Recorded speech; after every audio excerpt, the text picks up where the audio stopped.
छात्र समस्त मन में हस फुटेबा गोटे नुआ विकल्प सरकार आसू ये लोक मान मन रे इच्छा आग्रह अच्छी।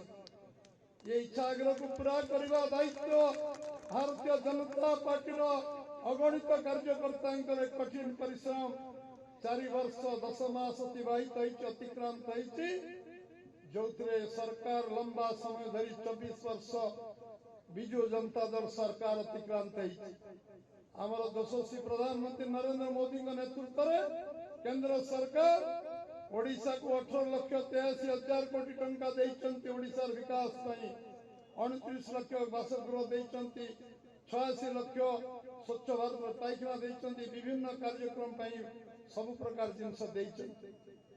किंतु ये तल पहरे पहुंचवा तार विकल्प ओडिशा राज्य सरकार से कालक्षेप नीति अवलंबन कर गोटे दुर्नीति भ्रष्टाचार लिप्त सरकार को ओडिशा माटी रे समाप्त करने को पड़े। यशस्वी प्रधानमंत्री नरेंद्र मोदी को तृतीय थर देशर प्रधानमंत्री करने को पड़ो एवं एक कथा सारा देश चाहूँगी इस बार 400 पार 400 अधिक संख्या सरकार हो कि आज गाँ गहली पर गुंजरित होची कलाहांडी भवन नवरंगपुर केवल बलांगीर और कोरापुट नुहे सारा ओडिशा रे ये गुंजरित होची सारा देश गुंजरित होची। रामलालंकर प्राण प्रतिष्ठा पर एवं देश रे गोटे उत्साह वातावरण आरंभ होईची। आज अपर पक्ष गोटे निष्क्रिय स्थाणु भ्रष्ट सरकार जो सरकार आज आम ओडिशा को 50 वर्ष पछाई जाइए। ना जलसेचन व्यवस्था अच्छी ना कृषि भित्तिक शिल्प अच्छी ना आम पाखे कोल्ड स्टोरेज अच्छी। आम सरकार आसिले मु आज घोषणा करोडिशा सरकार आसिले बीजेपी निश्चित भाव में आम धान क्विंटाल 3100 टंका दबु 3100 टंका धान क्विंटाल दबु। चाषी मानकर 5 kilo 8 kilo 10 kilo 12 kilo Katni छटनी हेनी पूरा 3100 टंका मिले गोटे टंका कम हेनी। कृषि भित्तिक शिल्प एग्रोवेस्ट इंडस्ट्री गाँ गाँव रे कृषि भित्तिक शिल्प बजार भैल्यू एडिशन हम चाषी 10 गुणा उपार्जन अधिक कर। जलसेचन व्यवस्था नदी संयोगीकरण हम जलसेचन 92 भाग जमी जलसेचन हम 5टी फसल 4टी फसल करने जलसेचन व्यवस्था हम एवं आमे ये जो पर्यटन शिल्प विकास हम आम 1.5 कोटी ओडिया भाई 4.5 कोटी 1/3 आम 18 वर्ष पर्यंत युव समाज सी आज दादन खटिबा जाउछंती समाने दादन खटिबा जीवे नाही एठी तांको कर्म नियुक्ति दिया 40 लाख चिट फंड रे टंका हरैथिबा लोक राज्य सरकार देई पारले नाही।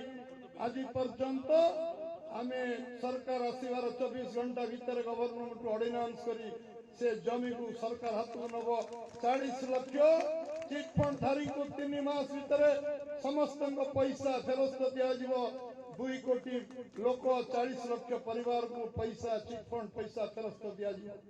मु आपन को कहि पारे जे ओडिसा रो सर्वांगीण उन्नति पई जो जगह जहा जहा आवश्यकता अच्छी आम कार्यकर्ता गाँ गाँ जीवे छोट छोट बैठक करेंगे गाँव में बुलवे घर घर बुलवे घरे घरे बसवे 5 जन 7 जन 10 जन 25 जन ये वार्ता पहुंचतु लोक पार पहुंचतु ओडिशा रे सामूहिक परिवर्तन हम। मु आपन को गारंटी दउची मोदी गारंटी जे ओडिशा को पर्याप्त टंका मिली 18,83,000 कोटी ओडिशार चित्र बदली था आत्मसात है दुर्नीति है अधा पैसा आत्मसात है अधा पैसा खर्च है आज टंका फेरीगला।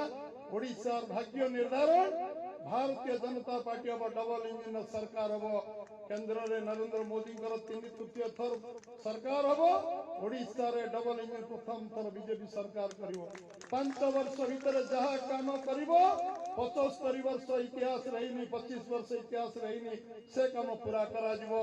समस्त को बहुत बहुत धन्यवाद। आम राजनाथ जी मोटू शुणा मोटू भाषण आप मझे मझे इलेक्शन शुणवे समस्त को धन्यवाद।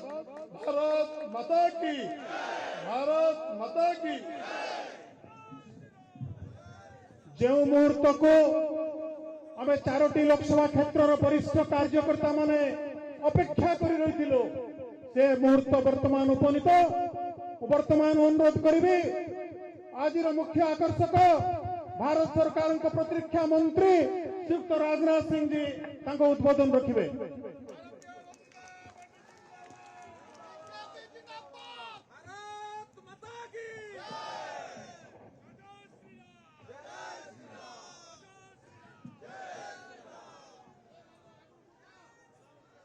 बोलिए, भारत माता की, भारत माता की। बहुत बहुत धन्यवाद।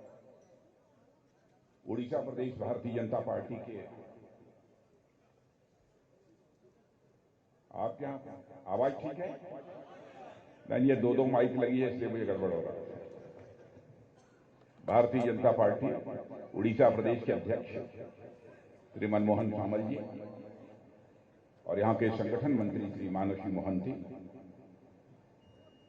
Member of parliament Shri Basant ji पंडा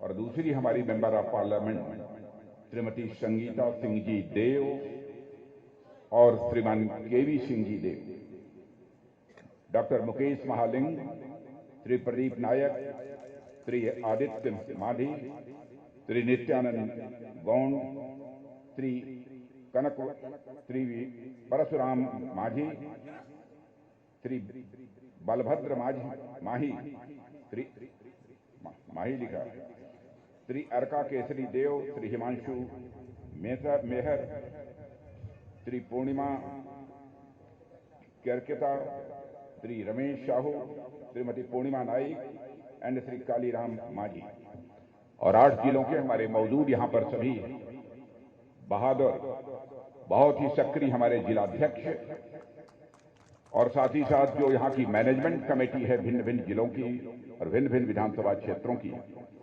उस मैनेजमेंट कमेटी के सभी हमारे सम्मानित सदस्य, अन्य कार्यकर्ता बहनों एवं भाई, लंबे समय के बाद उड़ीसा के कार्यकर्ताओं से प्रत्यक्ष रूप से मिलना मेरा संभव हो पा रहा है।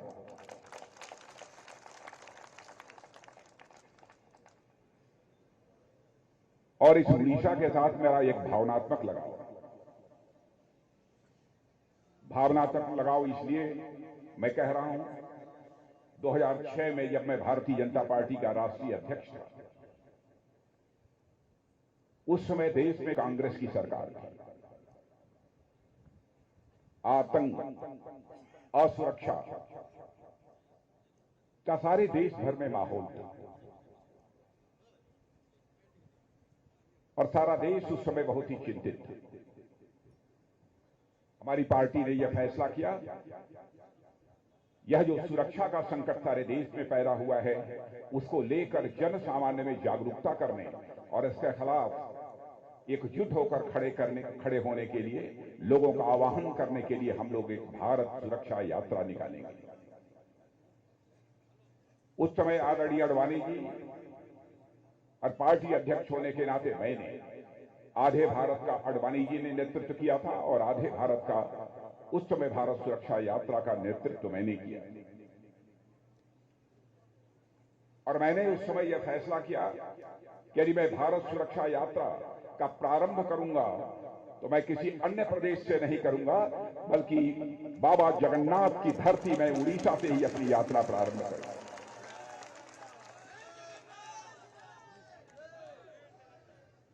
और जन सामान्य में जागरूकता पैदा करने के लिए एकजुट होकर उस समय की कांग्रेस की सरकार के खिलाफ खड़ा होने के लिए हमारी यात्रा यहीं से प्रारंभ हुई। उस समय असुरक्षा का कैसा माहौल था, मैं समझता हूं कि उस समय के लोग अच्छी तरह समझते होंगे। आए दिन आतंकवादी वारदातें होती थी, बड़ी संख्या में लोग मारे जाते थे, नक्सलवाद की घटनाएं होती थी, कानून और व्यवस्था के हालात बद से बदतर हो चुके। उस समय हम लोगों ने यह यात्रा प्रारंभ की और उसका परिणाम यह हुआ कि 2014 आते आते लोकसभा के चुनाव में आपने देखा होगा कि 25 वर्षों के बाद पहली बार भारतीय जनता पार्टी स्पष्ट बहुमत के साथ अपनी सरकार बनाने में कामयाब हुई। और आज आतंकवाद के हालात क्या हैं? आज किसी मां की लाल की हिम्मत नहीं है। अब पहले तो आए दिन होती थी, अब शायद एक आग कहीं पर लुके छुपे कोई आतंकी वारदात कर दे, न किसी की हिम्मत नहीं होती। और आज तो हमारे सेना के जवानों का हौसला इतना बुलंद है कि आपने देखा होगा उरी और पुलवामा की घटना कि हमारे सेना के नौजवान अब आतंकवादियों को सीमा के इस पार भी मार सकते हैं और जरूरत पड़ी तो सीमा के उस पार भी जाकर मार सकते हैं। यह है भारत की ताकत। नक्सलवाद की घटनाएं जो पहले लगभग 16-18 जिलों में थी, अब सिमट कर मुश्किल 2-3 जिलों में ही रह गई। एक ऐसा माहौल सारे देश भर में तैयार हुआ। सारा देश इस सच्चाई को स्वीकार करता है कि हिंदुस्तान में जितने भी राजनीतिक पार्टियां हैं, उनमें सबसे बेहतर हुकूमत यानी शासन कोई राजनीतिक पार्टी दे सकती है तो केवल भारतीय जनता पार्टी दे सकती है।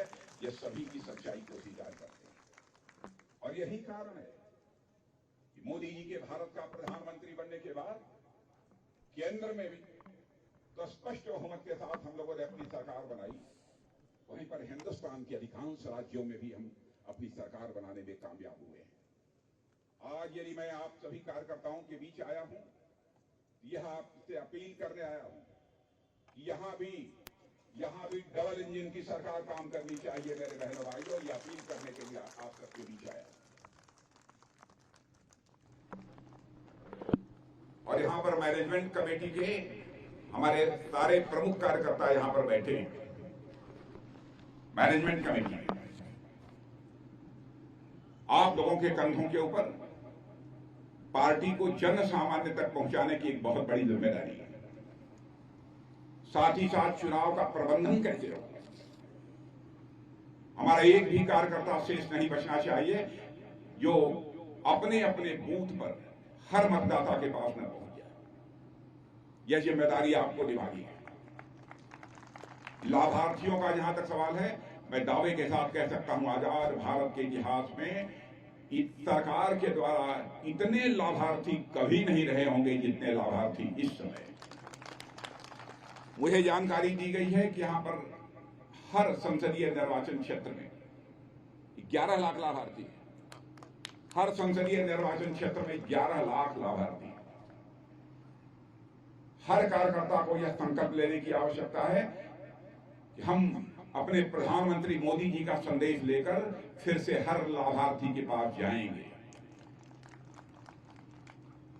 और मैं आप यकीन दिला सकते हैं लोगों को, जिनको जो सुविधाएं मिलनी चाहिए, जो लाभ मिलना चाहिए, यदि वह नहीं मिल पाया है तो इस बार तीसरी बार सरकार बनने के बाद निश्चित रूप से उन्हें भी वह सब सारी सुविधाएं मुहैया होंगी। यह भी आप आश्वासन दे सकते हैं। हमारे आश्वासन पर इस समय हिंदुस्तान की जनता भरोसा करती है। और आपने देखा होगा इसके पहले भी बहुत सारी राजनीतिक पार्टियां थी, जब भी चुनाव का समय आता था जनता को आश्वासन देती थी, वादे करती थी, लेकिन अपने आश्वासन और वादों को पूरा नहीं कर पाती थी। लेकिन भारतीय जनता पार्टी हिंदुस्तान की एक ऐसी राजनीतिक पार्टी है जो कहती है वह करती है। हमारे कृति और कथन में कहीं पर कोई अंतर नहीं। कांग्रेस ने तो ऐसे हालात पैदा कर दिए थे आश्वासनों के कारण कि लोग कहते थे इन नेताओं का तो काम ही है कि जनता के बीच जाते हैं, चुनाव आता है, तरह तरह के आश्वासन देते हैं, लेकिन चुनाव हो जाने के बाद और सरकार बन जाने के बाद अपने आश्वासनों को, अपने वादों को पूरा नहीं करते। एक विश्वास का संकट, क्राइसिस ऑफ क्रेडिबिलिटी, यह भारत की राजनीति में पैदा हुई थी। और भारत की राजनीति में पैदा हुए इस क्राइसिस ऑफ क्रेडिबिलिटी यानी विश्वसनीयता के संकट को पहली बार यदि किसी ने चैलेंज के रूप में स्वीकार किया है तो हमारी पार्टी ने किया है, हमारे प्रधानमंत्री ने किया। मैं अपने विपक्षियों से कहना चाहता हूं, आप यदि हमारी विश्वसनीयता का टेस्ट लेना चाहते हैं, उठा लीजिए हमारे सारे चुनावी घोषणा पत्रों को। बहनों भाइयों, चुनावी घोषणा पत्र में जो भी वादे किए हैं, अक्षरशः हम लोगों ने हर वादे को पूरा किया है। एक भी ऐसा वादा नहीं है कि हमने पूरा नहीं किया। 2014 में मैं स्वयं पार्टी का राष्ट्रीय अध्यक्ष था।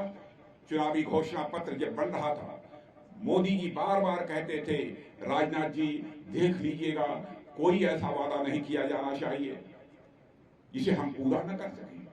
माने हमारे प्रधानमंत्री को इस हद तक चिंता थी कि हमारी विश्वसनीयता पर प्रश्न चिन्ह किसी भी सूरत में न लगे। और 2019 में जब दोबारा चुनाव हुआ तो उन्होंने कहा कि इलेक्शन मैनिफेस्टो कमेटी का अध्यक्ष भी यदि किसी को बनाया जाना चाहिए तो राजनाथ सिंह जी को ही बनाया जाना चाहिए।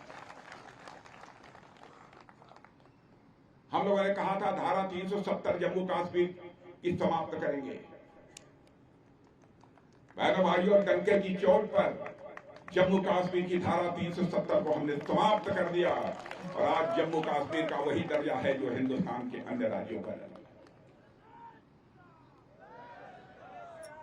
हम लोगों ने कहा था हम 3 तलाक की प्रथा को समाप्त करेंगे। तो लोग ये कहते थे कि हिंदू मुसलमान के आधार पर समाज को बांटकर यह भारतीय जनता पार्टी के लोग राजनीति कर रहे हैं।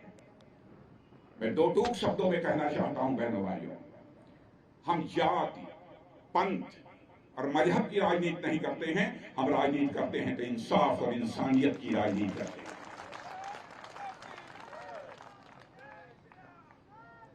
यदि हिंदू मां की कोख से पैदा हुई कोई बेटी यदि हमारी बहन है तो मुस्लिम मां की कोख से भी पैदा हुई बेटी हमारी बहन है। ईसाई मां की कोख से भी पैदा हुई कोई बेटी हमारी बहन है। हम इस तरीके से देखते हैं। हम कैसे किसी को इस डर के मारे कहीं हमारा वोट न खिसक जाए,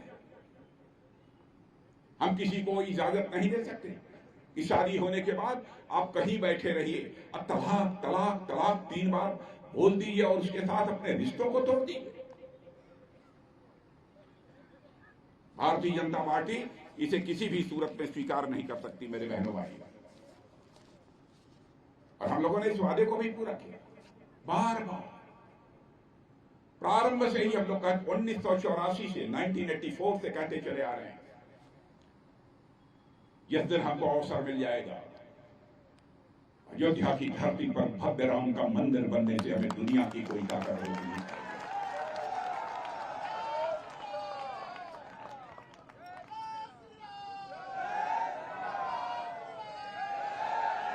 लोग ये कहते थे कि साहब मंदिर तो बनाएंगे लेकिन तारीख नहीं बताएंगे। बहनों भाइयों, तारीख भी 22 जनवरी लोगों को मालूम हो गई और वहां पर भव्य राम का मंदिर भी बना।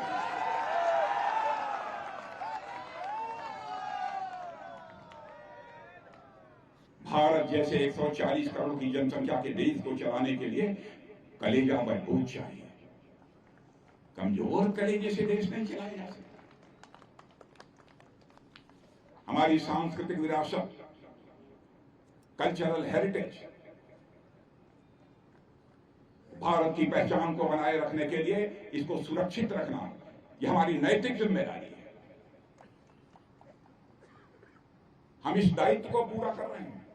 चले जाइए काशी में बाबा विश्वनाथ का भव्य मंदिर देख लीजिए। बड़ी संख्या में लोग, लाखों की संख्या में लोग वहां दर्शन करने के लिए पहुंच रहे हैं। उज्जैन का महाकाल मंदिर, द्वारिकाधीश, जगन्नाथ, इन सारे स्थानों पर आप चलिए, परिवर्तन आपको देखने को मिलेगा। इसीलिए हम कहते हैं कि हम राजनीति केवल सरकार बनाने के लिए नहीं करते हैं, हम राजनीति करते हैं तो देश बनाने के लिए राजनीति करते हैं, समाज बनाने के लिए राजनीति करते हैं।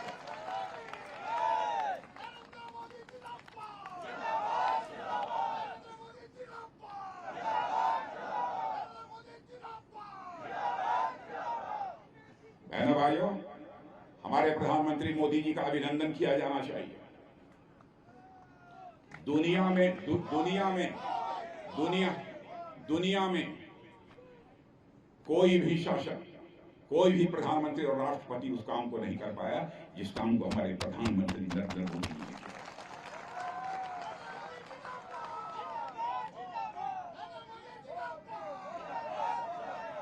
मैं आपको याद दिलाना चाहता हूं, यही कांग्रेस पार्टी है।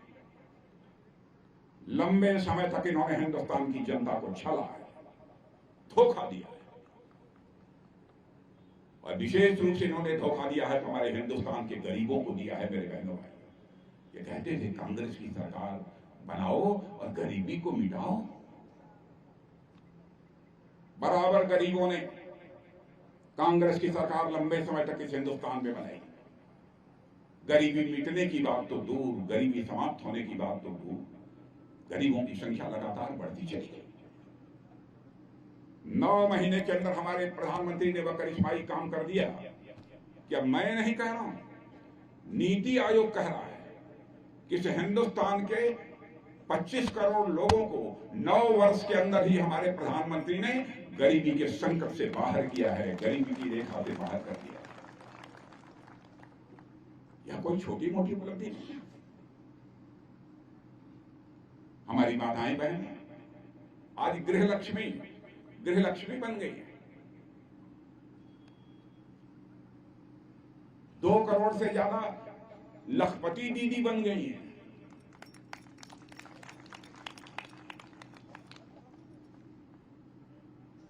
किसी ने इसके पहले चिंता नहीं की कि गरीबों के घर में भी शौचालय होना चाहिए।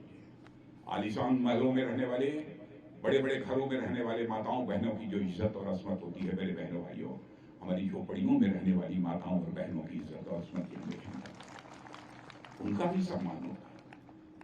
हमारे प्रधानमंत्री ने 11 करोड़ शौचालय इस देश में बनवाए हैं। झुग्गी झोपड़ियों में बहुत सारे लोगों ने अपनी ही जिंदगी नहीं गुजारी, बल्कि उनके पिता के पिता सारी जिंदगी इसमें गुजार दी। 4 करोड़ ऐसे लोगों के पक्के मकान उपलब्ध कराने का काम यदि किसी ने किया है तो हमारे प्रधानमंत्री मोदी जी ने किया है। और मेरी जहां तक जानकारी है, यदि आंकड़े मैं समझता हूं सही होंगे, 30 लाख इस उड़ीसा में लोगों को पक्के घर बनाकर देने का काम यदि किसी ने किया है तो हमारे प्रधानमंत्री मोदी जी ने किया। और मैं आपसे पूछना चाहता हूं, आप पार्टी के कार्यकर्ता हैं इसलिए मत बताइएगा, न हो तो बतला दीजिएगा, पहले से सड़कों की हालत अच्छी है कि नहीं है तो हाथ उठाइए, जब जीवनता के साथ बनाइए। पहले से अधिक गांव में सड़कें बन गई हैं कि नहीं बनी है? और मैं आंकड़ा देना चाहता हूं, 2014 के पहले 70 सालों में 4 लेन, 6 लेन और 8 लेन की सड़कें केवल 18,000 किलोमीटर बनी थी। 70 साल में 18,000 किलोमीटर बनी थी और हम लोगों ने 10 साल में 30,000 किलोमीटर, 30,000 किलोमीटर कर दिया।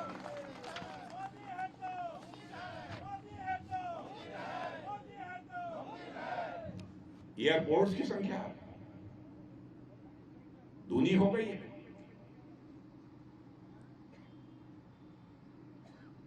गरीब माताओं बहनों की हालत यह थी, गरीब परिवारों का जो पुरुष था, बच्चे थे, उनकी हालत यह थी, वो बीमार हो जाते थे, जेब में पैसा न होने के कारण वो अपना इलाज नहीं करा पाते थे। क्या कभी किसी ने सोचा क्या व्यवस्था उनकी की जानी चाहिए? पहली बार हमारे प्रधानमंत्री ने आयुष्मान भारत योजना लागू करके हमारे अपने गरीबों को निश्चिंत बना दिया। चिंता मत करो, बीमार हो जाओगे, गंभीर बीमारी के संकट से जूझोगे, तब भी 5 लाख रुपए तक का तुम्हारा मुफ्त इलाज किया जाएगा।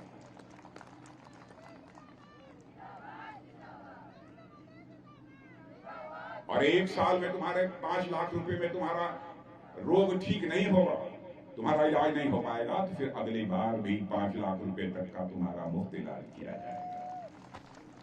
ऐसी आयुष्मान भारत योजना लागू। मैं दावे के साथ कहता हूं, भले ही हमारी पार्टी की सरकार उड़ीसा में न हो, कोई भेदभाव नहीं किया है। यहां पर भी मेडिकल कॉलेजेस की संख्या बढ़ी होगी, 12 बढ़ी है मेडिकल कॉलेज की संख्या, इंजीनियरिंग कॉलेज की भी संख्या यहां पर बढ़ी होगी। हमारे प्रधानमंत्री मोदी जी ने इस बात की चिंता नहीं की किसी राज्य में हमारी सरकार है, किसी दूसरे पार्टी की सरकार है। जनता की सेवा करना, जनता ही जनार्दन है, जनता ही हमारी भगवान है, यह मानकर सेवा करने का संकल्प हमारे प्रधानमंत्री।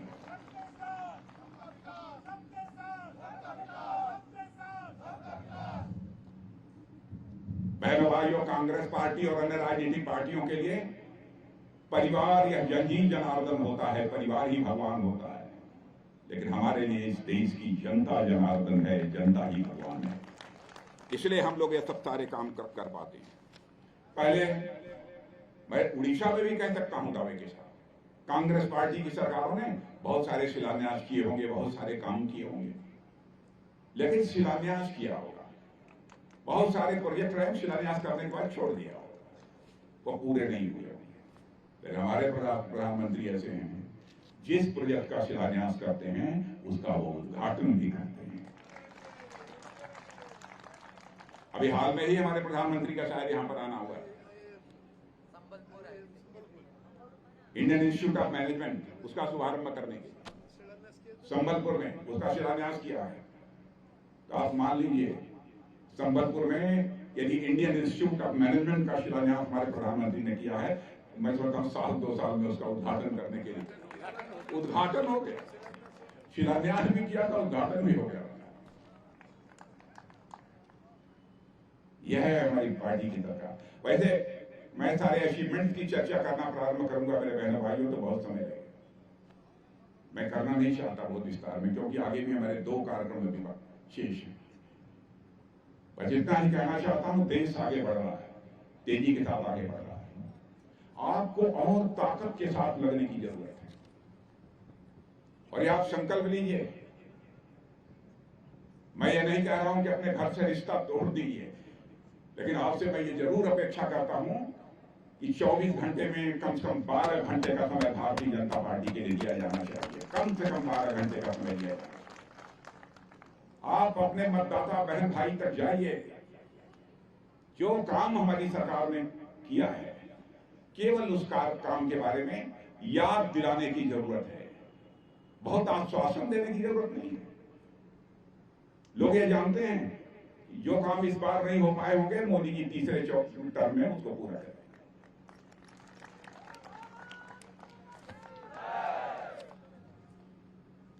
और देश की स्थिति सारी दुनिया में कैसी बनी है मेरे कार्यकर्ता बहनों भाइयों,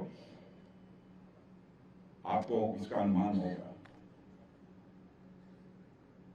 आर्थिक दृष्टि से भारत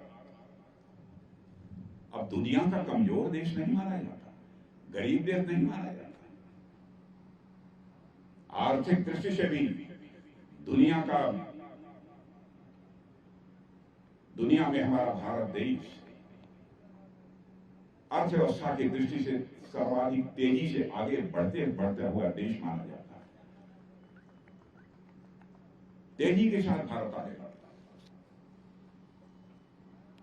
यानी आप कल्पना करिए, आज के 2 साल पहले हम दुनिया में 11वें स्थान पर धन दौलत यानी अर्थव्यवस्था के आकार के मामले में, इकोनॉमी के मामले में 11वें स्थान पर थे। करिश्मा हो गया, 9 वर्षों में हमारे प्रधानमंत्री ने उसे जंप देकर 5वें स्थान पर रखा था।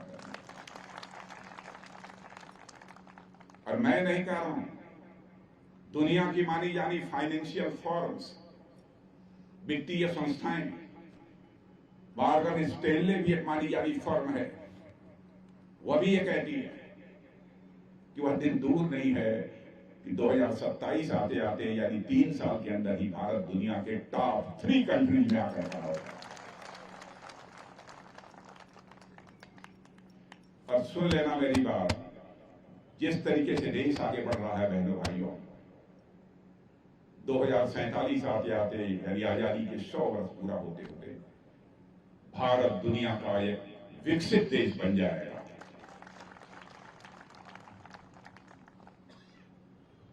अद्भुत विकास तेजी के साथ भारत का हुआ है। अंतर्राष्ट्रीय जगत में हमारी साख बनी है, अंतर्राष्ट्रीय जगत में हमारी विश्वसनीयता बनी है। एक घटना की आपको मैं जानकारी देना चाहता हूं। रूस और यूक्रेन की लड़ाई के बारे में तो आप लोगों को जानकारी है कि नहीं? लगभग 2 साल होने जा रहे हैं, यह युद्ध चल रहा है। जब रूस ने धड़ाधड़ यूक्रेन के ऊपर मिसाइल छोड़नी प्रारंभ की, लगभग हजारों वहां पर हमारे भारत के रहने वाले बच्चे पढ़ाई करने के लिए गए हुए थे। उनके माता पिता बहुत परेशान हुए कहीं कोई मिसाइल आकर हमारा बच्चा जहां रहता है, हमारा बेटा जहां रहता है, यदि वहां गिर गई तो क्या होगा? लोगों ने मांग करनी प्रारंभ की कि मोदी जी चाहे जैसे भी हो हमारे बच्चों को यूक्रेन से बाहर निकालिए। बहनों भाइयों, हमारे प्रधानमंत्री ने टेलीफोन उठाया, रूस के राष्ट्रपति मिस्टर पुतिन से बात की, वहीं पर टेलीफोन मिलाकर यूक्रेन के राष्ट्रपति मिस्टर जेलेंस्की से बात की, और वहीं पर दुनिया का जो सबसे ताकतवर देश आज माना जाता है अमेरिका, उसके राष्ट्रपति मिस्टर बाइडेन से भी बात की। और आपको आश्चर्य होगा, 4-4.5 घंटे के लिए रूस और यूक्रेन का युद्ध रुक गया और हमारे 22,500 बच्चे वहां से आए। यह है हमारा।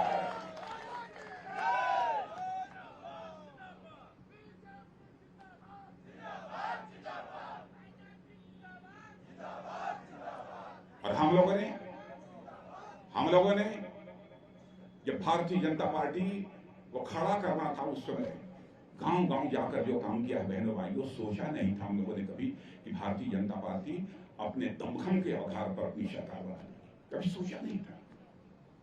आप सब तो भाग्यशाली हैं, केंद्र में आज आपकी सरकार है, और आज आप नहीं,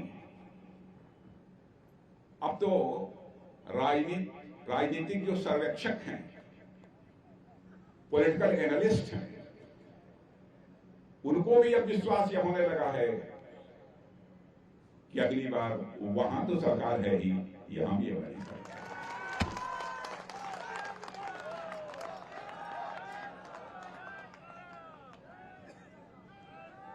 मैं सभी कार्यकर्ता बहनों भाइयों से कहना चाहता हूं, चूको मत, अब न चूक चौहान, चूकना नहीं है। आप लोगों को अपनी जिम्मेदारी का निर्वाह करना है। आगे के भी अभी 2 कार्यक्रम हैं, मैं कुछ बातें और मैं आप सब लोगों से मैं करता हूं, और कुछ संगठन की दृष्टि से करना है। मानस जी कहाँ है?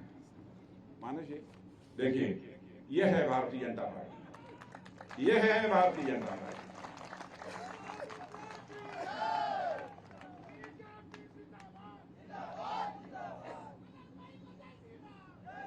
माने लगातार परिवार छोड़कर भारतीय जनता पार्टी को, संगठन को मजबूत बनाने की जिम्मेदारी जिसने अपने कंधों पर ले रखी है ईश्वरी साहब ने, वह पीछे बैठा हुआ है और आप लोगों को आगे बैठा है। यह संभव यदि कहीं पर हो सकता है, केवल भारतीय जनता पार्टी में संभव हो सकता है।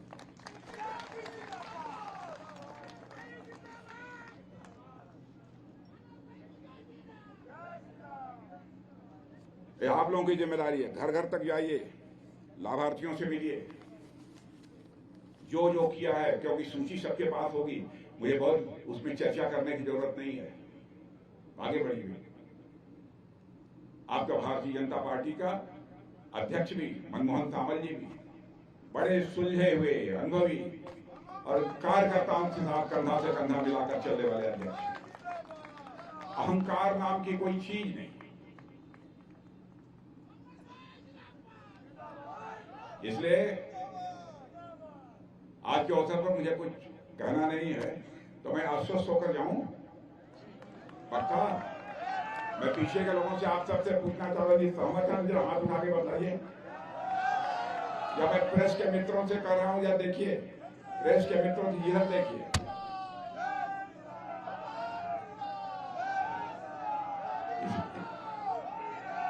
और मैं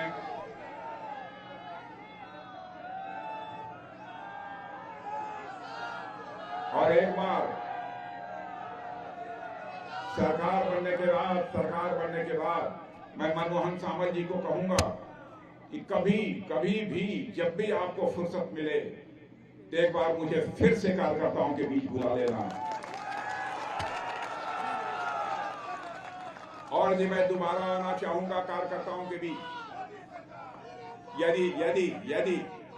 यदि मैं दोबारा कार्यकर्ताओं के बीच आना चाहूंगा, जैसी मोटी फूलों की हार पहनाई गई थी वैसी मोटी फूलों की हार पहनकर अपना स्वागत कराने के लिए नहीं आना चाहूंगा, बल्कि एक बार शीश झुकाकर अपने कार्यकर्ताओं का अभिनंदन करने के लिए मैं आना चाहूंगा।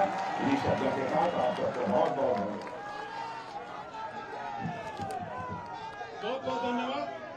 मु वर्तमान अनुरोध करी नवरंगपुर जिलार जो लाखों कारुकार्य सारा भारत वर्ष प्रसिद्ध लाभ कर प्रतिभा पात्र भावने लाखों मनुमेंट कर आज मुख्य अतिथि को से उपहार प्रदान करेंगे।